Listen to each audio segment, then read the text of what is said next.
Before Rome knew her name, before the cameras arrived, and before the Vatican made history, 3 pages landed on a cardinal's desk. What was written inside revealed something far bigger than one controversial appointment. A quiet battle had already begun over who should hold power in the Catholic Church, and how far Pope Leo was willing to go to change it. At 6:14 a.m. on June 1st, 2026, Cardinal Raymond Burke found an unsigned envelope on his desk. No return address. No note explaining who had delivered it. Inside were 3 typed pages on Vatican stationery. The heading was not written like a warning. It sounded like a verdict on the future of the priesthood itself. Burke read the first page without moving, then the second. By the time he reached the third, the room felt different. The document was not accusing some nameless official hidden inside the Curia. Its argument pointed directly toward Pope Leo. Whatever was happening in Rome had moved beyond rumor, and today you and I are going to examine how this confrontation began.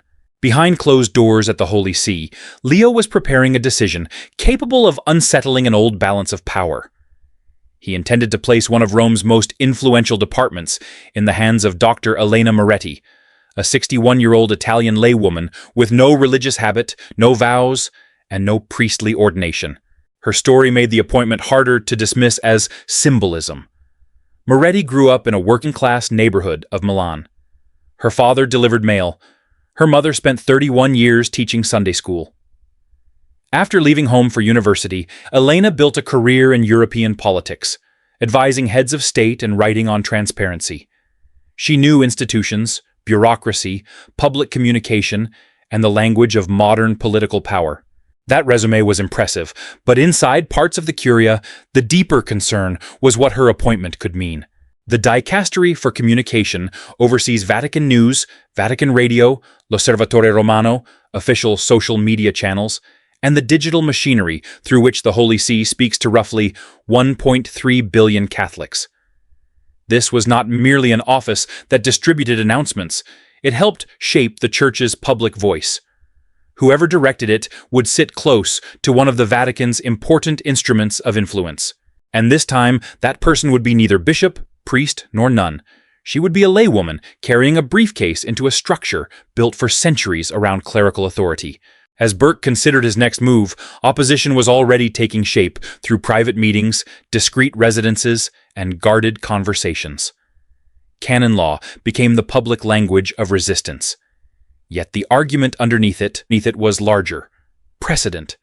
If Pope Leo could entrust this office to a laywoman, critics wondered, what office might come next? That question explains why Moretti's appointment cannot be understood in isolation.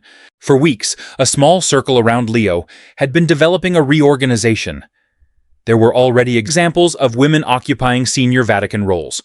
Pope Francis had appointed Sister Raffaella Petrini as Secretary General of the Governorate of Vatican City-State. Leo had also elevated Sister Simona Brambilla to lead the dicastery for Institutes of Consecrated Life. Both appointments caused unease in traditional circles, but there was an important distinction. Petrini and Brambilla were religious women. Moretti was not. She had no veil, no vows, no consecrated status, and none of the institutional protection that comes with belonging to a religious order. In the vocabulary of Vatican culture, she was a civilian. To her supporters, that made the choice bold and practical. To her critics, it made the appointment a breach in a wall they believed should remain standing. Before we go further, subscribe to the channel if you value serious analysis of the struggles Rome rarely explains in public, because the next part shows how quickly a personnel decision became a battle over the Church's future. The decisive meeting came on the night of May 28th, inside Pope Leo's private study on the 3rd floor of the Domus Sanctae Marthae. Archbishop Edgar Peña-Parra and future Cardinal Timothy Radcliffe were there. There was no grand gathering, no ceremonial audience, just 3 men in a room, and a decision already nearing its final form. Leo spoke calmly. His argument was straightforward. The Church could not speak convincingly to the modern world if it did not understand the language through which that world communicates. In his judgment, Moretti understood that language better than anyone else available in the Holy See. Radcliffe appeared receptive. Peña was more cautious. His hesitation was not necessarily disobedience. It came from experience. Vatican history is full of reforms that look elegant on paper and become politically explosive once they enter the corridors. Peña warned that conservative resistance could be severe.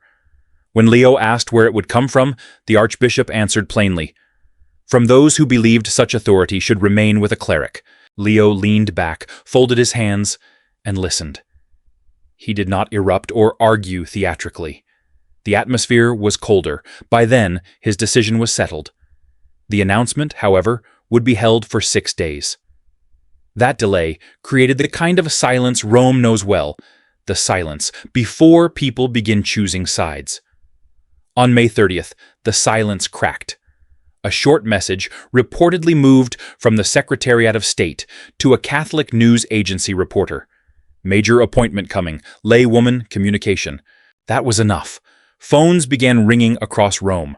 Journalists contacted monsignors and cardinals who themselves had not been briefed. Within hours, speculation raced through the Eternal City. In the Vatican, information often travels faster than decrees. And this leak gave the opposition something it had not yet possessed: time. Cardinal Gerhard Müller reacted quickly, calling Cardinal Robert Sarah at home. Their conversation lasted 47 minutes. The full exchange has never been publicly established, but the concern attributed to their discussion centered on a single word: precedent. That word mattered more than Moretti's credentials. The fear among critics was not simply that a laywoman might run communications. It was that her success could redraw assumptions about who was qualified to govern other major Vatican institutions. If the boundary between sacred orders and administrative authority shifted here, could it later shift around the doctrine of the faith, or even influence how future bishops were selected? Sarah had already fought a similar argument months earlier. The March 2026 Synod's final report supported a role for women in leadership. Sarah had produced a forceful 14-page dissent, yet the report passed. He now warned Müller that the Synod was being used as leverage for changes that went far beyond consultation. Müller reportedly saw something even more deliberate in Leo's timing. From his perspective, the Pope was not improvising. Earlier appointments had tested resistance. The Synod had provided political and theological cover. Now, Moretti represented the next step. And that is why this story was never really about one woman's resume. It was about a door. Those supporting Leo believed competence, service, and accountability could justify opening it. Those resisting him feared that once such a door opened inside the Vatican, no one could guarantee where the next one would appear. By the beginning of June, Elena Moretti had not yet taken control of the dicastery. But the argument over what her presence meant had already divided powerful men in Rome, and the confrontation was only beginning. On May 31st, Cardinal Burke landed in Rome after an overnight flight from the United States. He immediately requested an audience with the Pope, but the response was swift and cold. The Pope's schedule was full. Without wasting time, Burke then asked to meet with the Secretary of State, Pietro Parolin. The meeting with the Secretary of State was granted reluctantly, limited to a protocol meeting of barely 15 minutes. In Vatican diplomacy, such a short window is a clear message. The door is cracked open, but ready to slam shut. Burke walked into the office in the Apostolic Palace and remained standing, placing a folder on Parolin's desk. He claimed that the appointment directly violated canon law. The Secretary of State looked at the file without touching it, asking which canon was violated. Burke cited Canon 129, which ties governing authority to sacred orders, insisting that a layperson cannot hold it. Parolin listened patiently to the cardinal's arguments before firing back with the exact part of the canon that Burke had chosen to leave out. He pointed out that lay people can actively cooperate in exercising that governing authority. The Pope considered running a dicastery as part of that cooperation, not the strict exercise of church authority. The tension was obvious on Burke's face as he brushed off the argument as mere interpretation. Parolin looked right at him and stated that the Pope's interpretation was the only one that mattered in the church. Burke left in silence, But that very night of May 31st, a new document began circulating behind closed doors. Let's take a close look at this mysterious beginning. That report was exactly 12 pages long, had no author listed, and was far more dangerous than any protest because it did not ask Rome to rethink its path. On the contrary, it coldly declared that the Church had crossed a red line. By the night of May 31st, this theological file was already circulating secretly among an elite group of cardinals. It was not a petition or a formal request. It was something much colder, an argument designed to outlast the appointment itself. The text warned that placing a laywoman in charge of a dicastery would mark a clean break with sacred tradition. With no visible author, its influence in the background was devastating. Vatican internal investigators later traced the document back to a canon lawyer closely tied to Cardinal Burke. The influential Cardinal Miller had reviewed it, and a retired archbishop, whose name was kept strictly confidential, helped pass it along. In under 24 hours, the report reached 7 cardinals, 3 of whom signed it right away. On the morning of June 1st, Pope Leo was finishing his private mass in the chapel of Santa Marta when Monsignor Paolo Braida walked in with a printed copy. The Pope took it calmly, read the first 2 pages while standing next to the pew, and set the paper down. He then asked how many had signed. Braida answered in a tense voice, 3, Holy Father, and maybe a 4th. Pope Leo looked down at the paper again, not like a man hurt by a rebellion, but like a strategist sizing up his opponent. And how many cardinals are there total? The Pope asked. 226, Holy Father, the Monsignor replied. Leo folded the document once and slipped it into his prayer book. 3 out of 226, he whispered quietly. That's not opposition, that's just noise. However, in Rome, everyone knew that media noise can turn into a real political threat. By June 1st, the story had broken in the global news. The New York Times reported that Rome was set to appoint the first laywoman to lead a dicastery, while Reuters warned of pressure campaigns from far-right groups in the United States.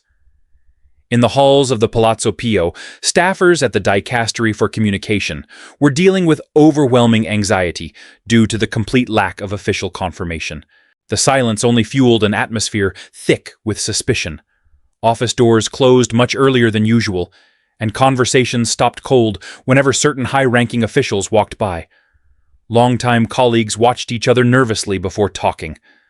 That same day, 2 middle managers submitted transfer requests without offering any explanation.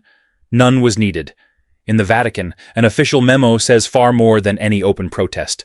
Right at 11:00 a.m., the current department head, a Monsignor who had been in the role for nearly 4 years, was urgently called to the Secretariat of State. There, he was bluntly informed that his position was being restructured.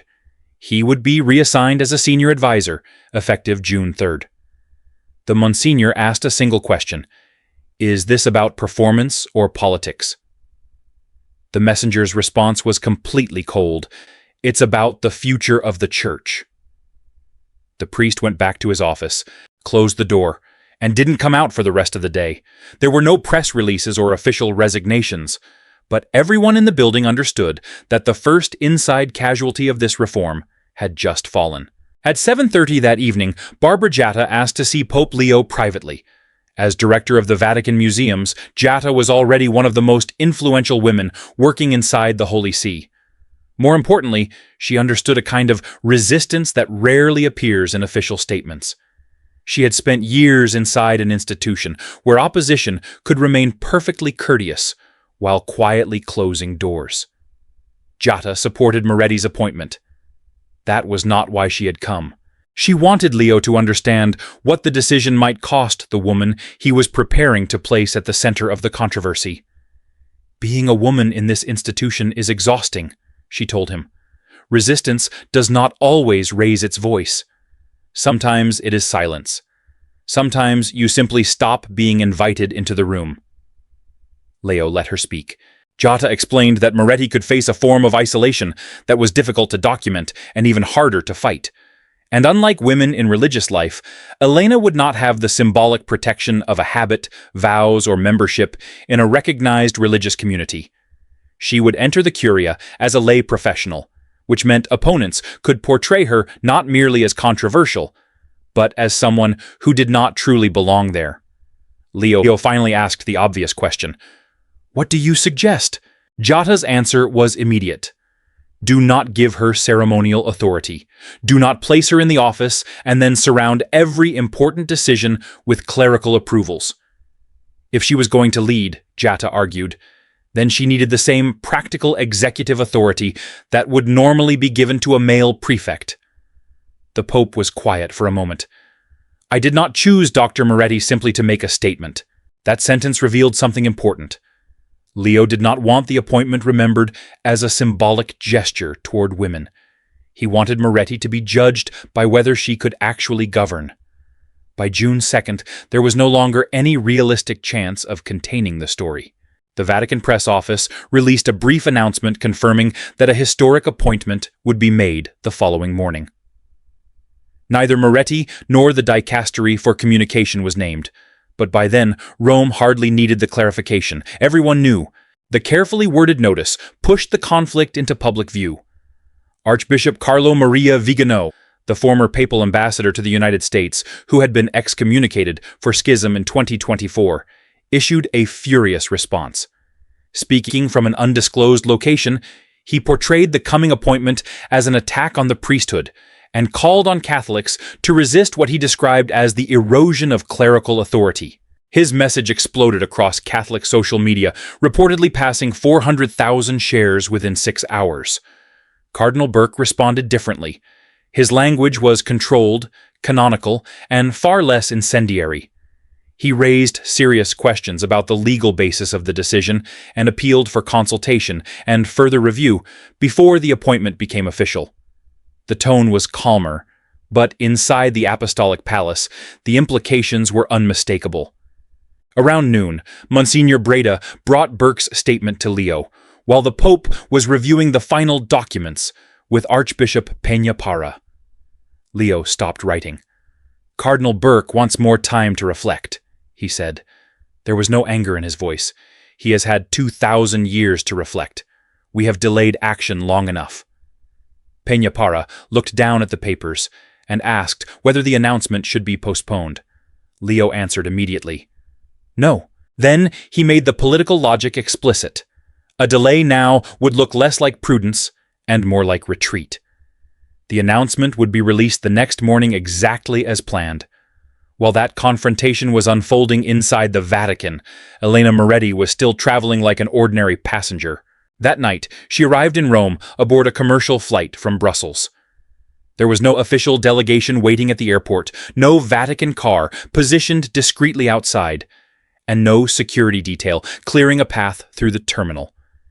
She carried her own luggage, found a taxi, and checked into a modest hotel near Piazza Navona under her real name. The simplicity of the scene is worth remembering. Across Rome, cardinals, journalists, and Vatican officials were debating what her appointment might mean for the Church. Elena herself was eating dinner alone in a neighborhood restaurant, surrounded by strangers who had no idea that by the next morning her face could be appearing on television screens around the world. At 9:15 p.m., her phone rang. Archbishop Peña told her that the announcement was scheduled for 10:30 the following morning. Then he asked whether she was prepared. After 23 years navigating European political institutions, Moretti answered with dry confidence. "I think I can survive a few unhappy cardinals." Peña did not laugh. "This is not Brussels, Dr. Moretti," he warned her.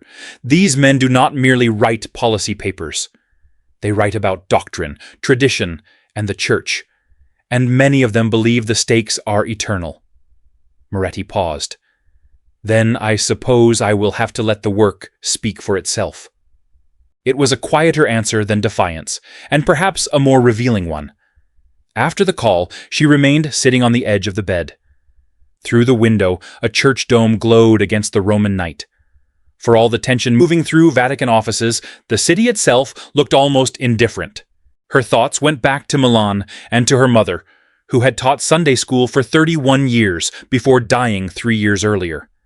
That woman had spent decades teaching children the faith, probably never imagining that her own daughter might one day walk into the Vatican not as a visitor, but as someone entrusted with real authority. Moretti set her alarm for 6:01 a.m. Then she turned off the light. Sleep did not come easily. June 3rd arrived gray and cold. Clouds hung low around the dome of St. Peter's, and the pale morning made the Vatican walls seem heavier than usual. Inside the press office, the staff were not preparing for an ordinary appointment announcement. They were preparing for reaction. By 10:30 a.m., journalists representing 47 countries had crowded into the room. Camera crews checked equipment, producers whispered instructions, and correspondents refreshed their screens for any last-minute confirmation. Security was unusually visible, so were officials who seemed to have found reasons to stand in corridors where they normally had no business being. Everyone was waiting for one person. At 9:45 a.m., Elena Moretti entered through the St. Anne gate. She wore a dark blue suit. Her only visible jewelry was a small platinum cross on a fine chain. In one hand, she carried the same leather briefcase that had accompanied her through years of public life. Nothing about the scene looked theatrical. That may have been the most striking part. She did not arrive like a revolutionary or a celebrity. She looked like a woman reporting for work. 2 Swiss guards came to attention as she approached. Moretti acknowledged them with a slight nod and continued walking. For a brief moment, the heavy gate remained open behind her. Then it closed, and whatever argument Rome had been having about whether a woman like Elena Moretti belonged inside was no longer theoretical.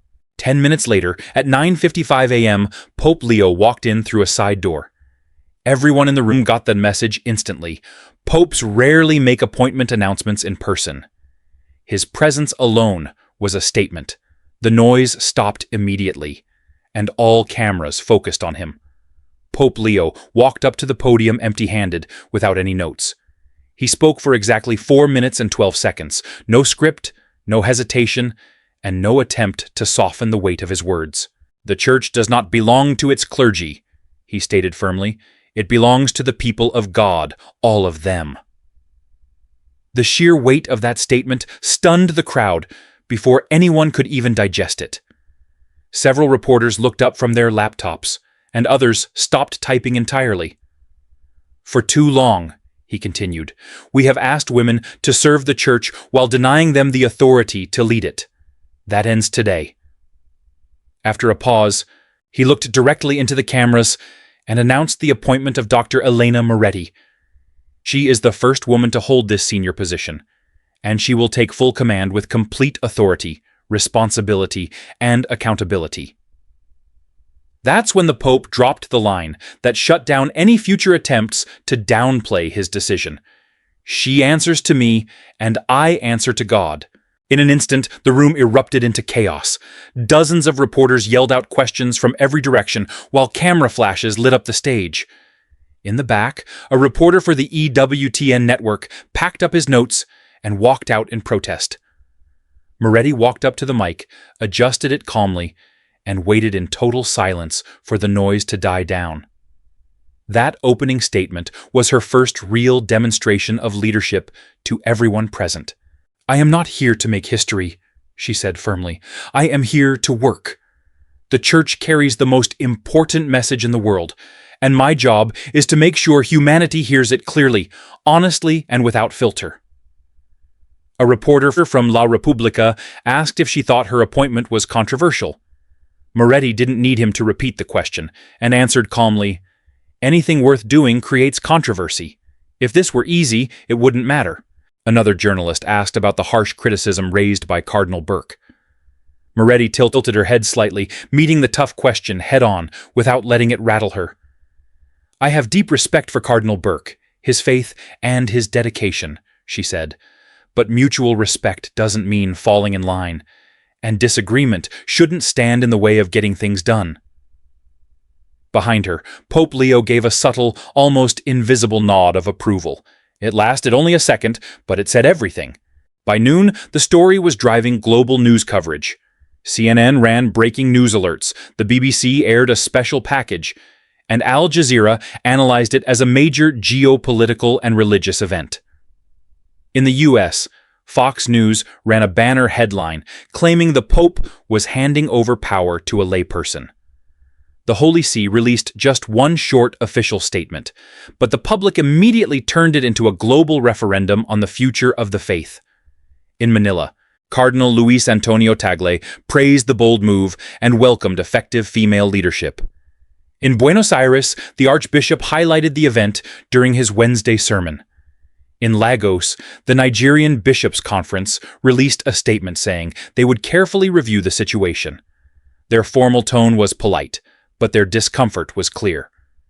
In Poland, a Catholic poll showed that 63% disapproved of the hire, while in Germany, 71% said it was long overdue.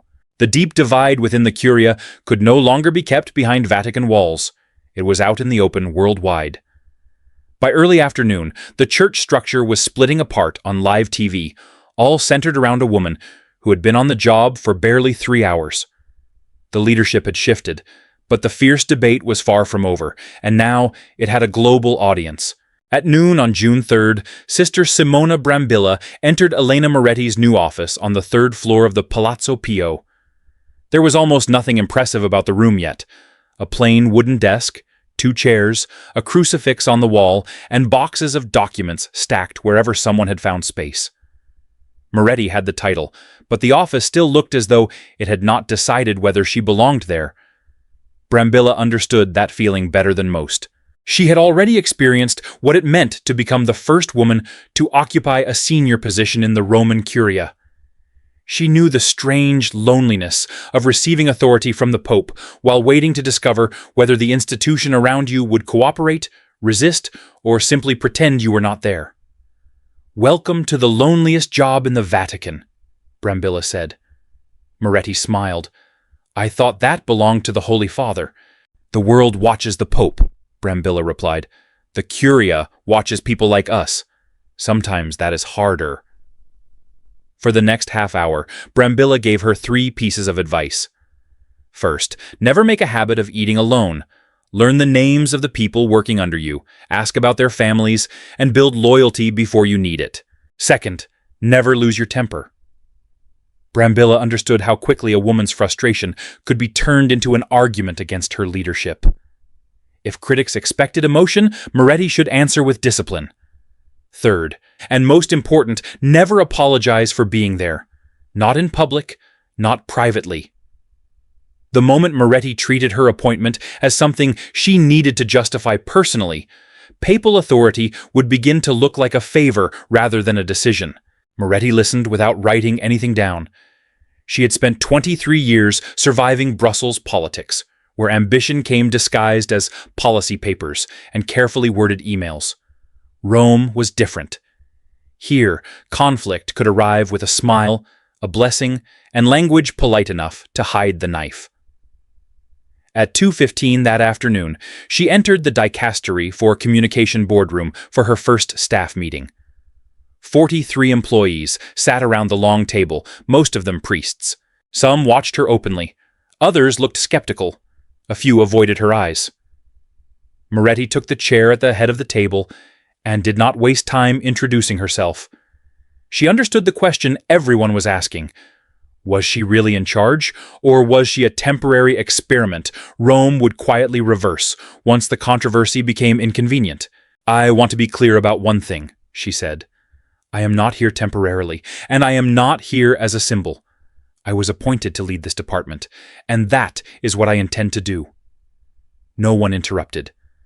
"I do not expect automatic loyalty," she continued. "Trust has to be earned. Professionalism does not." Then she opened a folder. "Who is briefing me on the Vatican News digital strategy? I have questions about last quarter's engagement figures." That changed the room more effectively than another speech could have. For several seconds, nobody volunteered. Then a young Monsignor opened his laptop. Moretti nodded. "Go ahead." The meeting lasted 90 minutes, By the end, 3 people who had entered skeptical appeared impressed. 4 left visibly unhappy. The rest were still trying to decide what they thought. That uncertainty mattered. Institutions built around long-established habits rarely change because everyone suddenly agrees. They change when people begin realizing that the new reality may actually work. At 3:00 p.m., Cardinal Gerhard Müller gave an interview to the German Catholic news agency, KNA.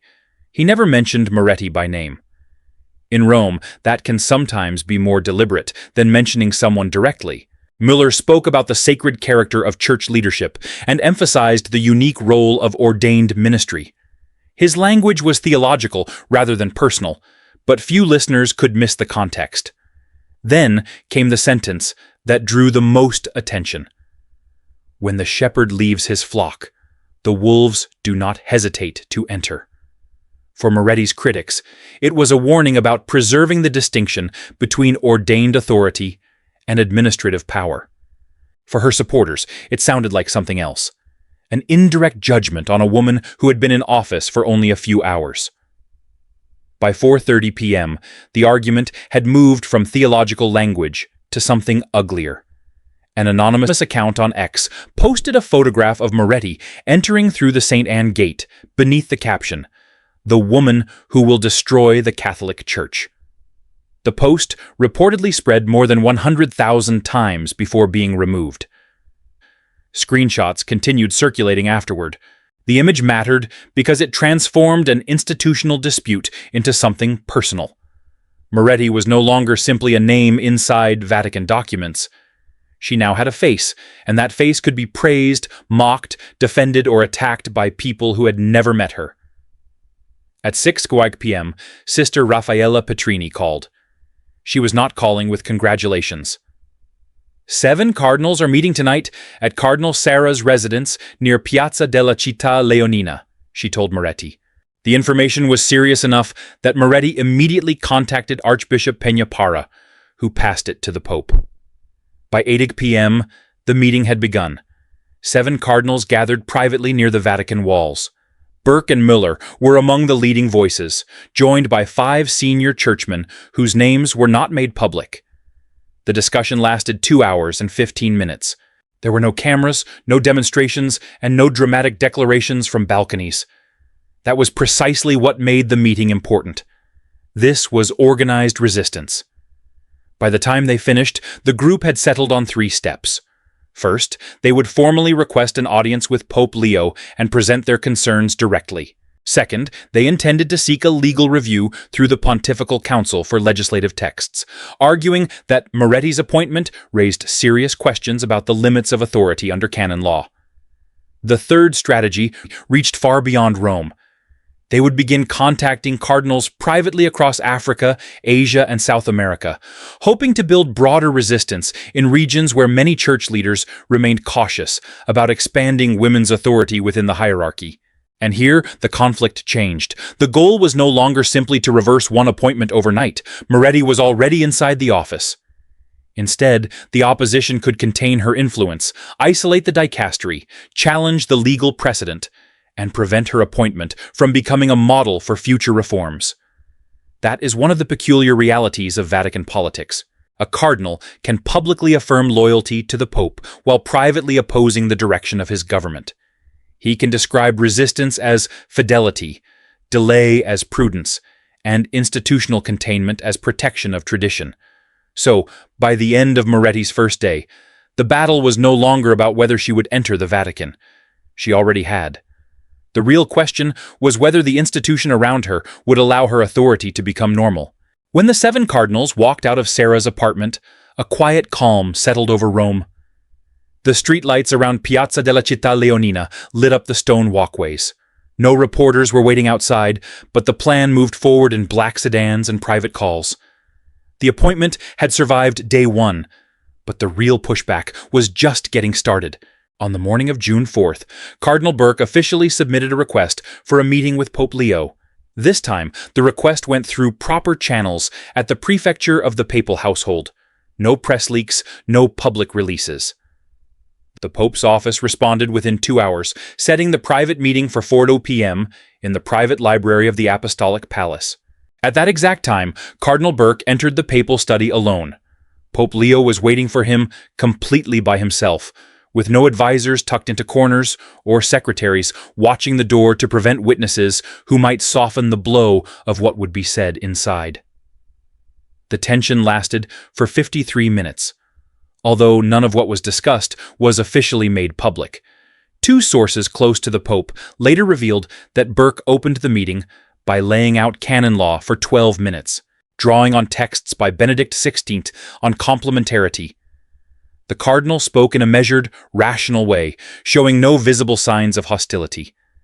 The Pope simply listened closely, without interrupting his guest a single time. When Burke finished, the Pope chose not to answer from his seat. He got up slowly from his armchair and walked over to the large window. From there, St. Peter's Square opened up impressively under the late afternoon Roman sky. After looking at the view for a moment, he turned to face him directly. "Raymond," he began in a deliberate tone, "I've paid attention to your fears, but now I insist that you listen to mine." He walked back to his desk, staying on his feet, and stated that the Church loses believers not because of its dogmas or weak faith, but because people look at us and see an institution disconnected from the reality God created. Burke tried to counter right away, but Leo raised his right hand in a subtle yet firm gesture, bringing total silence over the room. "I'm not finished," he said coldly. The Pope then went on in a stern voice, arguing that canon law is a tool, not a prison for the spirit. It was written by men to serve the faithful, and if it no longer serves its purpose, it must be changed without hesitation. The cardinal, visibly stunned, warned him that what he was proposing amounted to tearing down the very foundation of the church hierarchy. The Pope pushed back firmly, clarifying that his goal was not to tear down the structure, but to bring it to its true purpose. After that exchange, the conversation moved forward without drama or theatrics. They were simply 2 men alone in an ancient office, standing on opposite sides of an unavoidable future. Finally, Burke stood up and gave a brief bow, stating that it was impossible for him to support such a decision. The Pope looked at him without anger, and reminded him that while he understood his stance, Burke was obligated to respect the decision due to his rank as cardinal and the authority of the shepherd. The shepherd had spoken, and Burke walked out in complete silence. A few hours later, the cardinal boarded a flight back to the United States. Upon arriving at the airport, he ignored questions from waiting reporters, refusing to make statements or give interviews. His silence spoke volumes, because in Rome, silence never means doing nothing. It means planning the next move. This voluntary retreat didn't end the crisis. It pushed it to a much quieter, harder-to-track level. That same night, the conflict moved beyond the walls of Rome. An email from an anonymous account inside the papal curia was sent to 37 bishops across North America, Africa, and Southeast Asia. Attached was the same 12-page theological document already circulating among several cardinals. The message introducing it was brief. The faithful, it argued, had a right to understand what was happening inside their church. Bishops were encouraged to pass the document to parish priests and allow them to judge the issue for themselves. It spread quickly. Within 48 hours, the text appeared on 3 major Catholic websites. Within a week, it had been translated into 9 languages. The opposition had discovered something important. If they could not stop Moretti's appointment through official channels, they could widen the debate until Rome itself could no longer control it. Pope Leo understood the strategy. He also understood a difficult truth about governing the Vatican. Obedience on paper does not always mean agreement in practice. The cardinals and bishops challenging his decision were not disappearing. Many would remain in influential positions for years, shaping opinion long after television crews had packed up and moved to another story. Leo knew the cost of moving quickly. Papal authority could settle a decision, but it could not manufacture loyalty. A pope can sign a decree and still find himself walking through the apostolic palace, surrounded by men who obey publicly while resisting quietly. Yet Leo had apparently reached another conclusion as well. Caution preserves institutions, but it rarely transforms them. Waiting for universal agreement in Rome can mean waiting forever. Near midnight on June 4th, while those arguments continued elsewhere, Elena Moretti sat alone in her new office at the Palazzo Pio. Most of the room was dark. A desk lamp illuminated stacks of expense reports, staff directories, digital traffic figures, and confidential files concerning the Holy See's media operations. Through the window, the distant lights around St. Peter's broke the darkness. Moretti had already worked through nearly half the pile. On her computer was the draft of her first internal memorandum to the dicastery staff. Its title was almost aggressively ordinary, Getting to Work. There was no celebration in it, no speech about breaking barriers, no declaration that history had been made. The 3-paragraph memo focused instead on the next 30 days, reviewing social media accounts, studying performance data, and meeting department heads. That simplicity was deliberate. Moretti seemed to understand that speeches might win a news cycle, but they would not make the department function. If she wanted to survive inside the Curia, competence would have to become her strongest argument. 2 floors below, a Swiss guard continued his nighttime patrol beneath the shadow of St. Peter's dome. The contrast was almost impossible to miss. Above him sat a woman with no religious vows, no consecrated status, and no clerical rank, working late inside an office that had traditionally belonged to the clerical world. She was not holding a press conference. She was reading reports.